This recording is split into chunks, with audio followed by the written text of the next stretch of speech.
গাজীপুরের কালিয়াকৈর উপজেলার Phulbaria range office গেল ৯ সেপ্টেম্বর এই এলাকার বন থেকে সরকারি গাছ কাটার সময় হাতে নাতে কয়েকজনকে আটক করেন বন কর্মকর্তারা। পরে দেশীয় অস্ত্রের মুখে পিছু হটলেও জড়িতদের বিরুদ্ধে মামলা করে বন বিভাগ। তাদের কাছে ধারালো দা কোড়াল থাকায় তাদেরকে আসলে সেভাবে গ্রেপ্তার করতে পারি নাই, কিন্তু তাদের ফেলে যাওয়া কিছু আলামত আর আপনার লাকড়িযোগ্য চারা গাছ এগুলো উদ্ধার করি। এ ঘটনার ৩ মাস পর গত ৭ ডিসেম্বর আদালতে হাজিরা দেয় প্রধান আসামি সাত্তার মিয়া। অভিযোগ আমলে নিয়ে তাকে কারাগারে পাঠান বিচারক। কিন্তু সময় সংবাদের অনুসন্ধান বলছে, যে সাত্তারের থাকার কথা কারাগারে, তিনি দিব্যি ঘুরে বেড়াচ্ছেন নিজ এলাকাতেই। সরজমিনে দেখা যায় বাড়িতে নেই সাত্তার। মুঠোফোনে যোগাযোগ করলে তিনি জানান ব্যবসায়িক কাজে অবস্থান করছেন মাওনা এলাকায়। যদিও আদালতের নথি বলছে এই মুহূর্তে তার থাকার কথা গাজীপুর জেলা কারাগারে।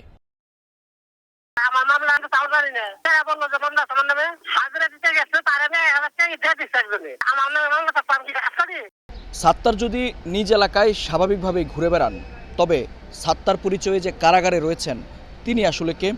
আবার আদালত, পুলিশ, কারা কর্তৃপক্ষ সব কিছু পেরিয়ে ভিন্ন একজন ব্যক্তি সাত্তার পরিচয়ে কীভাবেই বা প্রবেশ করলেন এই জেলা কারাগারে?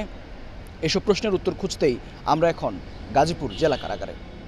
আশ্চর্যের বিষয়, কারাগারের নথিতেও বন্দির নাম সাত্তার, কিন্তু ছবি মেলাতে গেলেই ধরা পড়ে যায় আয়নাবাজি। জেলে থাকা ব্যক্তির প্রকৃত পরিচয় সাইফুল ইসলাম। তাহলে সাত্তার পরিচয়ে কিভাবে কারাগারে সাইফুল?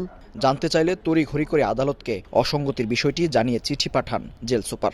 আমরা তাকে জিজ্ঞাসাবাদ করি, সে প্রথমে স্বীকার করলো, পরে আবার সে অস্বীকার করার চেষ্টা করে তার নাম সাইফুল। তার ফিঙ্গারপ্রিন্ট দেওয়ার সাথে সাথে যে ডাটাটা এসছে সেটা সাত্তারের নয়।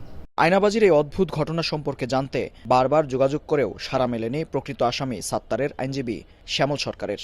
যদিও ভুক্তভোগীর পরিবার স্বীকার করেছে, জামিন পাইয়ে দেওয়ার আশ্বাসে ১৫,০০০ টাকার বিনিময়ে প্রক্সি হাজিরা দেন সাইফুল। গাজীপুর কারা কর্তৃপক্ষের তথ্যমতে গত ১ মাসে এমন প্রক্সি হাজিরা ও জেল খাটার ৩টি ঘটনা শনাক্ত করা হয়েছে। মেহেদী হাসান, সময় সংবাদ, গাজীপুর।